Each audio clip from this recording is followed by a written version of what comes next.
ఈరోజు పెద్ద ఎత్తున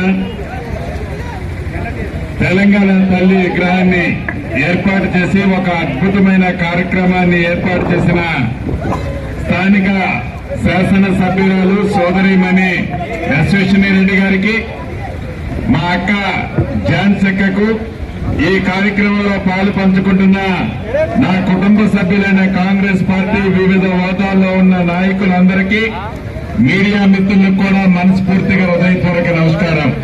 ముందుగా మీ అందరికీ తెలంగాణ రాష్ట్ర అవతరణ దినోత్సవ శుభాకాంక్షలు. రాష్ట్ర ప్రభుత్వ పక్షాన నా పక్షాన మీ అందరికీ తెలియజేస్తూ, 10 సంవత్సరాలు ఆనాటి ప్రభుత్వం తెలంగాణ రాష్ట్రాన్ని సాధించుకొని అధికారంలో ఉన్నప్పుడు కళ్ళకి పొమ్ము వచ్చి కనీసం తెలంగాణ తల్లిని అఫీషియల్ గా డిక్లేర్ చేయని దుస్థితిలో ఆనాటి ప్రభుత్వం ఏర్పాటు చేసుకుని రాజరికాన్ని పరిపాలించుకున్నారు. మన ఇందిరమ్మ ప్రభుత్వం ఏర్పడిన తర్వాత ఈ తెలంగాణ రాష్ట్రాన్ని ఇచ్చింది తెచ్చింది కాంగ్రెస్ పార్టీ. ఆనాడు శ్రీమతి సోనియా గాంధీ గారి దీవెనలతో, స్వర్గీయ మన్మోహన్ సింగ్ గారి ప్రధానమంత్రిగా ఆశీస్సులతో ఈ తెలంగాణ రాష్ట్రాన్ని ఆనాడు తెచ్చుకున్నాం, ఇచ్చారు. కానీ మాయ మాటలు చెప్పి 2 పర్యాయాలు అధికారాన్ని అనుభవించనైతే అనుభవించారు. కానీ తెలంగాణ సాంగ్ని కానీ, తెలంగాణ తల్లిని కానీ, టీజీ అని పదాన్ని కానీ ఉచ్చరించడానికి కూడా ఆనాటి ప్రభుత్వానికి నోరు రాకపోవటం, ఆలోచన రాకపోవటం దురదృష్టకరం. తెచ్చుకున్న తెలంగాణ ఇచ్చిన మన పార్టీ మొట్టమొదటిసారిగా తెలంగాణ రాష్ట్రంలో ఇందిరమ్మ ప్రభుత్వం వచ్చిన తర్వాత గౌరవ ముఖ్యమంత్రి రేవంత్ రెడ్డి గారి నాయకత్వంలోని మన ఇందిరమ్మ ప్రభుత్వం పేదవారి కన్నీరు తెచ్చే దిశగా అనేక సంక్షేమ కార్యక్రమాలు ఆనాటి ప్రభుత్వం చేసిన వాటిని మళ్లీ తిరిగి చేస్తూ ఇచ్చిన వాగ్దానాలని రాష్ట్ర ఆర్థిక పరిస్థితి బాగలేకపోయినా, తల తాకట్టు పెట్టైనా మహిళల కోసం, నిరుద్యోగ యువత కోసం, రైతన్న కోసం మన ప్రభుత్వం చిత్తశుద్దితో ఈనాడు పేదవాడు కన్నీరు తెచ్చే దిశగా మన ప్రభుత్వం ఈనాడు పనిచేస్తుంది. అది తట్టుకోలేక ఇదే వరంగల్లో ఒక 20 రోజుల క్రితం, 4 రోజుల క్రితం ఆనాడు టీఆర్ఎస్ పార్టీ, ఇప్పుడు బీఆర్ఎస్ పార్టీ అనే చెప్పుకునే నాయకులు ఎటువంటి అవాక్కులు చవాకులు పేలారో మనకు తెలియంది కాదు. ఈ నియోజకవర్గానికి మాజీ శాసనసభ్యులు కూడా ఆ సభలో ఎలా మాట్లాడారో తెలియంది కాదు. సచ్చిన పాముని పదే పదే సంపే ఉద్దేశం నాకు లేదు. చచ్చిన పాము చచ్చే ఉంటుంది.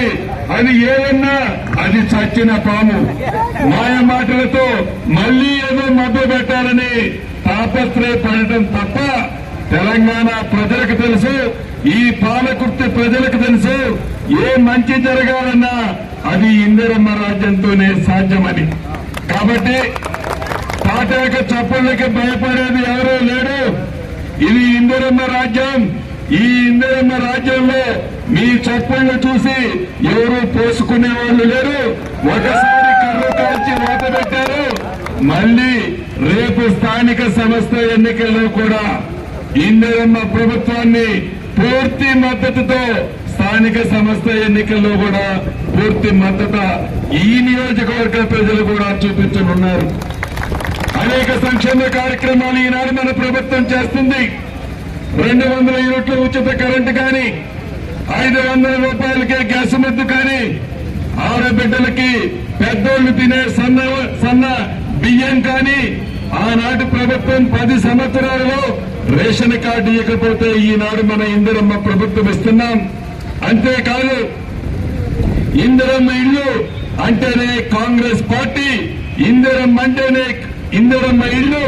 అటువంటి కార్యక్రమాన్ని మొదటి విడత 4.5 లక్షల రాష్ట్ర వ్యాప్తంగా ఇస్తున్నాం. మన పాలకుర్తి నియోజకవర్గానికి కూడా మొదటి విడత 3,500 ఇళ్లు ఇస్తున్నాం. ఆగదు, ఇది ఎంతటితో ఆగదు. ఈ రాబోయే 4 సంవత్సరాల లోపు ఇందిరమ్మ ప్రభుత్వంలో రాష్ట్ర వ్యాప్తంగా 20 లక్షల ఇళ్లు కట్టించే దిశగా మన ఇందిరమ్మ ప్రభుత్వం చేస్తుంది. ఈ ఇందిరమ్మ ఇళ్లు అనేది నిరంతరము ఇచ్చే కార్యక్రమం. ఒకసారి ఇచ్చి చేతులు దులుపుకునేది కాదు. పేదవాడికి చిరకాల కోరిక ఒక ఇల్లు కట్టుకోవాలని. ఆ ఇంటిని చిత్తశుద్ధితో మన ఇందిరమ్మ ప్రభుత్వం ప్రతి పేదవాడికి, ఆనాడు బీఆర్ఎస్ పార్టీలో ఆ పార్టీ వాళ్ళకే ఇచ్చేవాళ్ళు. కానీ మన ఇందిరమ్మ పార్టీలో నీదే కులమని అడగం, నీది ఏ మతమని అడగం, చివరికి నీది ఏ పార్టీ అని కూడా అడగం, పేదవాళ్ళకి ఇస్తాం. అది ఇందిరమ్మ ప్రభుత్వం అంటే.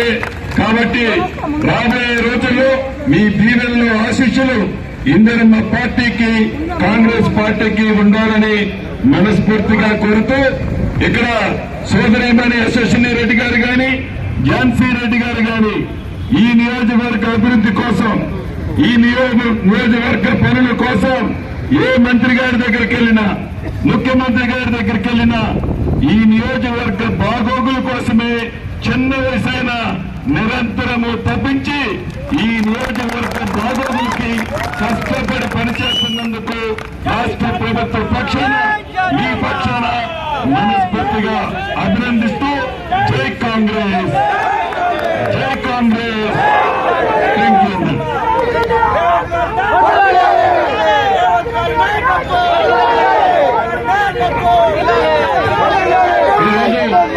మన విగ్రహ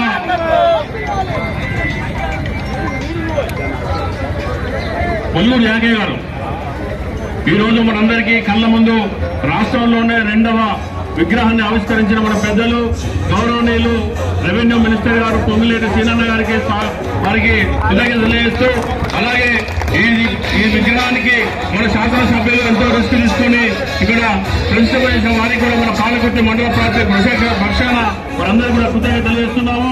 అలాగే మన ఝాన్సీ మేడం గారు కూడా ఎంతో చొరవ తీసుకుని ఈ విగ్రహాన్ని ఇక్కడ నిలబెల్పినందుకు కూడా పాలకుర్తి మండల కాంగ్రెస్ పార్టీ పక్షాన వారికి మనస్ఫూర్తిగా కృతజ్ఞతలు తెలియజేస్తున్నాము.